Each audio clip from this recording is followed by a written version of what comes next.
Students, आपण आता force acting on A current carrying conductor kept in magnetic field पाहणार आहोत. याचा अर्थ आपण एका मॅग्नेटिक फील्डमध्ये एक करंट कॅरिंग कंडक्टर असणार आहे आणि त्या करंट कॅरिंग कंडक्टरवर कुठला किती फोर्स ॲक्ट होतो, करंट कॅरिंग कंडक्टरवर किती फोर्स ॲक्ट होतो ड्यू टू मॅग्नेटिक फील्ड आपल्याला बघायचं आहे. तर त्याच्यासाठी आपण पुस्तकातल्या पेज नंबर 235वर एक फिगर दिलेली आहे.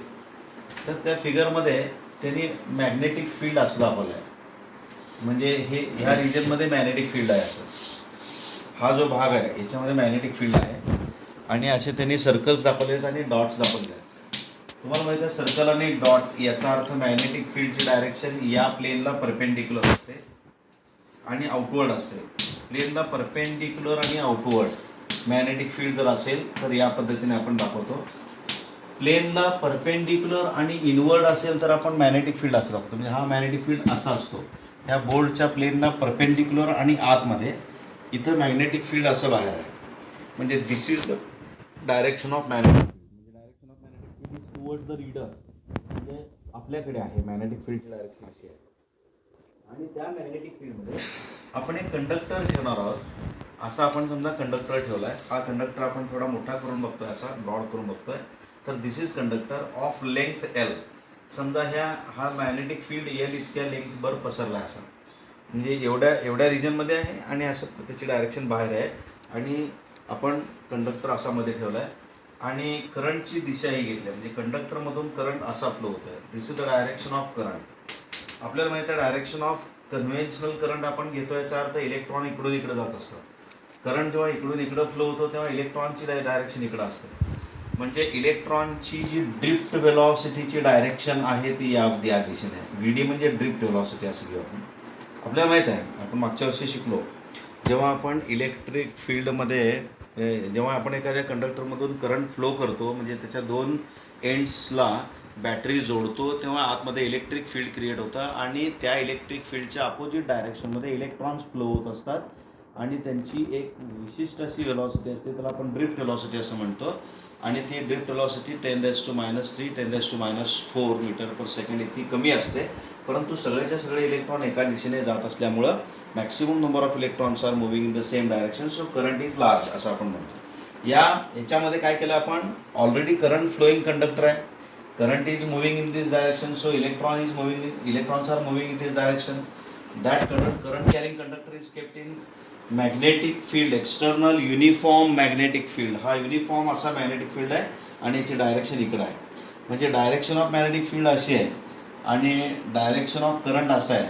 तर या कंडक्टरवर फोर्स या दिशेने ॲक्ट होतो. See this the 4 finger shows, left hand rule आपण पाहतोय. 4 finger shows the direction of magnetic field. The direction of current is shown by this. म्हणजे पॉझिटिव्ह चार्ज ज्या दिशेने मूव्ह होतो, निगेटिव्ह चार्ज इकडं मूव्ह होतो, याचा अर्थ पॉझिटिव्ह चार्ज इकडं मूव्ह होतो असं घेतो आपण. आणि याच्यावर ॲक्ट होणारा जो फोर्स आहे तो फोर्स मॅग्नेटिक फोर्स या दिशेने असेल. म्हणजे मॅग्नेटिक फील्डची दिशा ही आहे आणि मॅग्नेटिक फील्डची दिशा अशी आहे. सो आपण ह्याला मॅग्नेटिक फील्डची दिशा म्हणतो आणि करंटची दिशा इकडं आहे आणि फोर्सची दिशा इकडे. So this conductor experiences a force in the upward direction असं आपण म्हणतो. कारण इलेक्ट्रॉनच्या इकडं आहे आणि पॉझिटिव्ह चार्जेसची दिशा इकडे आहे. त्यामुळे पॉझिटिव्ह चार्ज मॅग्नेटिक फील्डमध्ये मूव्ह होत असेल तर तो जो फोर्स एक्सपिरियन्स करतो तो फोर्स आपण FM magnetic force Fleming's left hand रूलच्या साहाय्याने आपण दाखवतो. तर VD is a drift velocity of the electrons in the conductor. Let I be the current carried by the conductor. Let the charge Q flows in the plane PP in time t. Plane PP असं नाव दिलं इथं.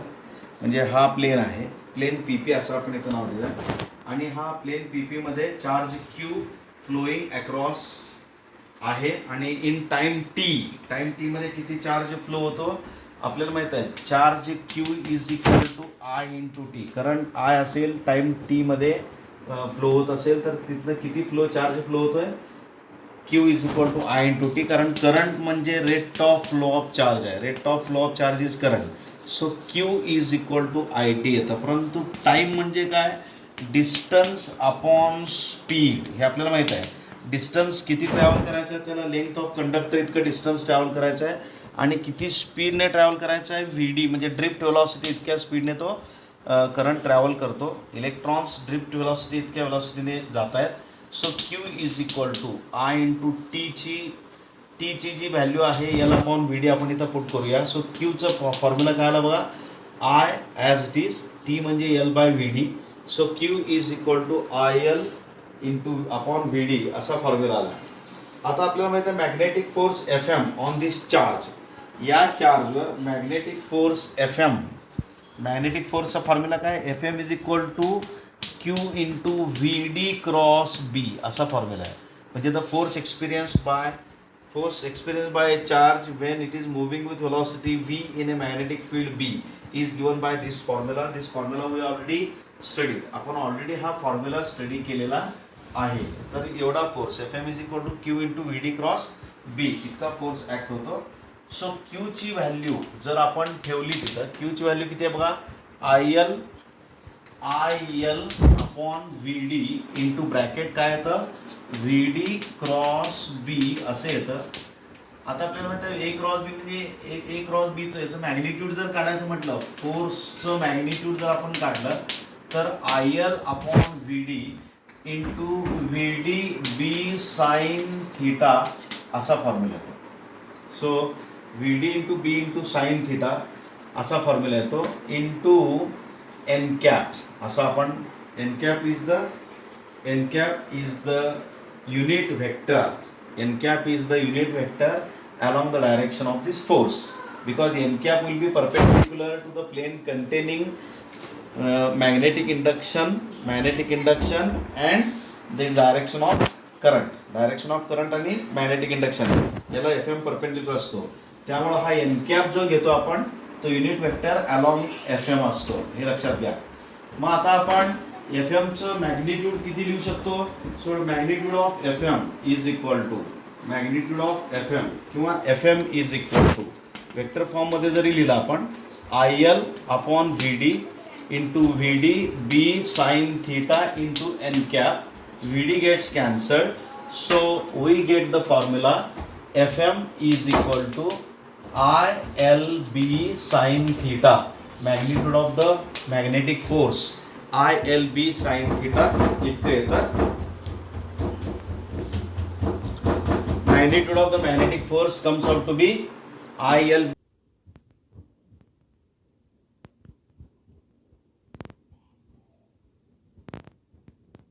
So F is equal to ILB sin theta. किंवा magnetic force किती येतो, जर हा sine theta आपण theta perpendicular घेतलं तर sine theta is equal to sine 90 is equal to 1 येतं. याचा अर्थ length of this conductor is perpendicular to magnetic induction. Magnetic induction असं आहे आणि लेंथ त्याला परपेंडिक्युलर आहे, त्यामुळे आपण इथं साइन थिटा साइन 91 येतं. So the direction of the length vector, म्हणजे आपण जर असं लेंथ कन्सिडर केली आणि लेंथ वेक्टर जर त्याला म्हटलं आणि मॅग्नेटिक इंडक्शन म्हटलं तर परपेंडिक्युलर आहेत एकमेकांना. So Fm comes out to be ILB. So this is the magnetic force experienced by a conductor carrying current I having length L which is lying in the magnetic field. म्हणजे ती length L जी कंडक्टरची आहे ती magnetic field मध्ये लाई होते आणि B हा magnetic induction आहे. So this is the magnitude of the force. आता समजा हे जर परपेंडिक्युलर नसेल, थिटा 90 नसेल आणि समजा मॅग्नेटिक फील्डमध्ये ती वायर अशी ठेवलेली असेल, आत्ता सध्या आपण वायर अशी ठेवलेली आहे, मॅग्नेटिक फील्ड असं आहे, परंतु समजा जर आपण काही थिटा इतका अँगल करत असेल, हे मॅग्नेटिक इंडक्शनची डायरेक्शन आहे आणि समजा हा लेंथ वेक्टर आहे तर त्याची थिटा असेल तर आपल्याला इन जनरल आपण काय लिहू शकतो, F M is equal to I into L cross B असं लिहू शकतो. So I L B sine theta, इथं 30 असेल तर 30 लिहा, 60 हा अँगल 60 असेल तर वी कॅन राईट 60, हा अँगल 90 डिग्री असेल तर आपण इथं 90, म्हणजे 90 असेल तर समजा कंडक्टरची लेंथ आणि मॅग्नेटिक इंडक्शन यांच्यामध्ये 90 डिग्री अँगल असेल तर maximum force magnetic force act होतो. पॅरलल असेल, समजा मॅग्नेटिक फील्डला पॅरलल आपण लेंथ ठेवली कंडक्टरची, म्हणजे मॅग्नेटिक फील्ड असा आहे लेंथ ऑफ कंडक्टर पण आपण अशी ठेवली, सध्या आपण लेंथ अशी ठेवली आहे. जर अशी ठेवली मॅग्नेटिक फील्डच्या डायरेक्शनमध्ये ठेवली तर magnetic force experience by the conductor will be 0 because sign 0 is 0. Maximum force तो कधी एक्सपिरियन्स करतो कंडक्टर, जेव्हा थीटा 90 असतो. आणि बाकीच्या अँगल्सला तुम्ही 45 असेल 30 असेल तर ती व्हॅल्यू तुम्ही साइन थीटाची भरून you can find out the force acting on the conductor.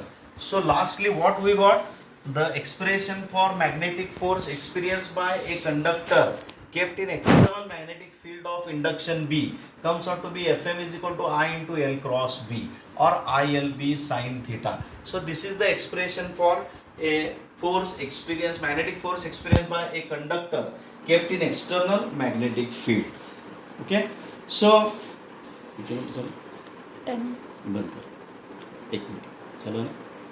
हां, तर आपण पुढच्या व्हिडिओमध्ये आणखीन एक मी व्हिडिओ टाकणार आहे. तर त्याच्यामध्ये समजा जर कंडक्टर असा स्ट्रेट नसेल आणि असा काहीतरी आकाराचा असेल आणि आपण त्याला मॅग्नेटिक फील्डमध्ये ठेवला असेल तर तो किती फोर्स एक्सपिरियन्स करतो हे आपण बघूया पुढच्या व्हिडिओमध्ये.